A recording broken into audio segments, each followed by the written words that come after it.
Understanding real estate cycles. I'm Sean Casilli, Behavioral Experts, Coldwell Banker Realty, and you're watching the YouTube channel Behavioral Experts, where we aim to educate you on the local real estate market so your next move can be smart. I got some new equipment in the office today I'm playing with. Hope you guys enjoy. I wanted to cover a blog article today that is on the website. I'm going to go ahead and drop a link in the description or the comments down below and pin it. So if you want to follow along, I've had some feedback from a lot of you that sometimes you can't get to the blogs. You like the information, but you're sitting in the car and you'd rather just listen to the sound of my voice. So rock on. Here we go. We have recovery, expansion, hypersupply, and recession. Leave a comment down below if you're not driving and let me know which phase you think we're in right now. Check the date on the video. I'll give you my opinions at the end. So, introduction. The world of real estate is deeply intertwined with the larger economic cycle, exhibiting interconnected rhythms that savvy investors keenly watch. Understanding these cycles is pivotal for any real estate investor looking to make astute decisions. Let's take a deep dive into the essence and nuances of the real estate market cycles for a closer understanding of the dynamics at play. We're going to first jump into recovery. So after the stormy phase of recession comes the dawn of recovery. It's a time characterized by a landscape dotted with higher vacancy rates, diminished rental rates, and an almost quiet scene for new construction. We got a lot of new construction happening in Northwest Florida, but the inventory is starting to stack up. And the developers or the builders are offering a lot of incentives right now to help move that product. Anyways, for investors with a keen eye for potential, this phase offers the allure of obtaining properties at lower prices, setting the stage for significant returns in the future.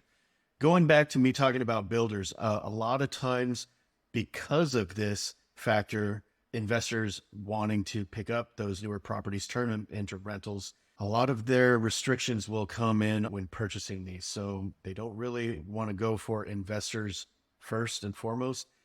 We have seen that in the past where investors will buy up a lot of property and then they can't fill them with occupants. So they go to flip them. And before the subdivision is done being built out, those investors are trying to liquidate those properties and comparables and prices are coming down, which doesn't really help the profits of the builder while they're still in the neighborhood, right? So that's a reason they don't like to do that. Second phase, expansion. As the sun of improvement shines on the market, the expansion phase kicks in. Signs of life return with a decline in vacancies and a palpable rise in rental rates. Property values experience an upward surge, and there's a discernible buzz with increased construction activity. For renters, the expansion phase feels like a bustling marketplace with demand for rental properties soaring. I think I could listen to this at bedtime. If you're still with me, let's move on to point number 3, hypersupply. But as with all good things, moderation is key. When the market gets oversaturated, reaches the hypersupply phase. Rental properties lose some of their charm. We covered that just a few minutes ago. And rental growth shows signs of fatigue. We can't get occupancy, can't get tenants. Investors sensing winds of change often shift gears to adopt a buy and hold strategy. That would be a good thing. Bracing themselves for the phase that follows. That's the savvy investor. Buy and hold and wait. Fourth phase, recession. I think that's where we're at now, right? Oversupply casts its long shadow, although it's not a long shadow just yet, leading to an unsettling phase of recession. The skyline fills with properties standing vacant, and the earlier brisk pace of rental growth now seems like a distant dream. Yet amidst these challenging times, astute investors often find silver linings, capitalizing on opportunities to acquire properties at a tempting discounted price. All right, there's the main 4 cycles of real estate. What do you guys think we're at right now? Depends on when you're watching this video. Influence of economic cycle. The heartbeat of a broader economy resonates deeply within the real estate realm. As the general economy transits through its recovery phase, judicious investors grab assets at attractive prices, holding on to them. When the tides turn during the expansion phase, these investors ride the wave, leveraging their investments. The economic hypersupply stage makes investors ponder, considering potential liquidations. What factors actually influence these real estate cycles? We have just the economy in general, interest rates, population changes, government policy, consumer mindset. That's a big one. So let's talk about these influencing factors. The first one is just the economy in general. Let's go back to the blog and read the comments on that. So the overall health of the economy casts its influence, determining the demand for real estate. A robust economy is a bedrock on which a thriving real estate market stands. Economic prosperity often brings about job growth, increased consumer spending, and an optimistic outlook toward the future. All these elements come together to bolster the real estate sector, with more people looking to invest, buy, or upgrade their living conditions. Conversely, an economic downturn can trigger caution, leading to reduced property purchases and investments. Another factor we're going to cover is interest rates. Everybody's going crazy about interest rates. Oh my God, they were so nice 2-3 years ago. Those days are over. We're in the sixes right now. We peaked at 8, and maybe by the end of the year, we'll be right around 6. But we're between 6 and 7 right now. Check the date on the video, but let's see what the blog says about that. Interest rates. The ebb and flow of interest rates are crucial determinants in the real estate story.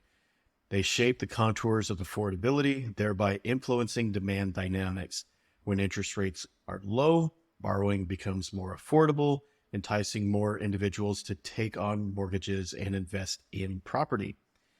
This surge in demand can push property prices upward.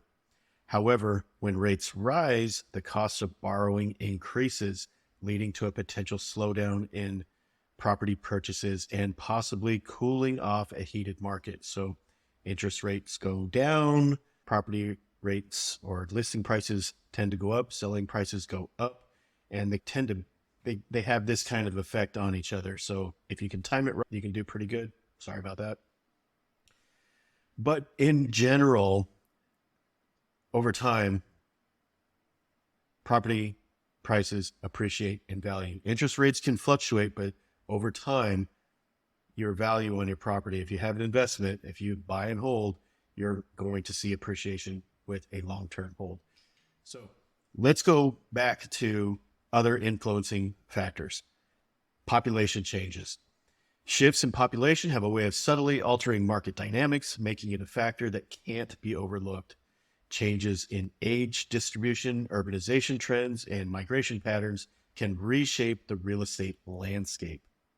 For example, the emergence of millennials as a significant home buying group has led to increased demand in certain urban areas and for specific home features. Similarly, as baby boomers age, there's a heightened interest in downsizing or moving to retirement-friendly communities. Another factor, government policy. So from interest rates to tax regimes, government policies have a direct hand in steering the real estate market's course. Policies designed to boost home ownership, such as tax incentives or subsidies, can invigorate the market. On the other hand, stricter lending regulations or increased property taxes might temper growth. It's essential for investors and potential homeowners to stay informed about policy changes and adapt their strategies accordingly. One of the last influencing factors that we're going to cover today is a big one: consumer mindset. This controls everything. The blog goes on. At the heart of it, it's all about the consumer. Their confidence levels, hopes, and apprehensions play a pivotal role in shaping their buying behavior. A community brimming with optimism and a belief in future economic growth will be more inclined to make significant investments, including real estate. On the contrary, periods of uncertainty and pessimism might see consumers holding back, waiting for clearer skies before diving into property commitments.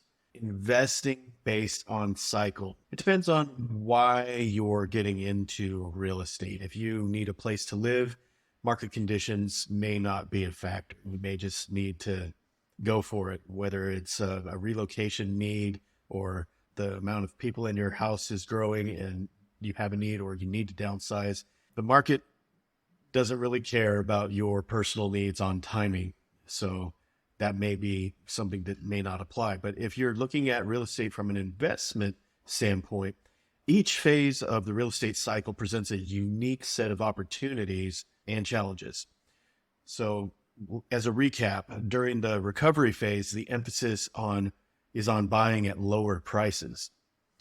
The expansion phase, on the other hand, sees them capitalizing on the wave of job growth and high rental demand.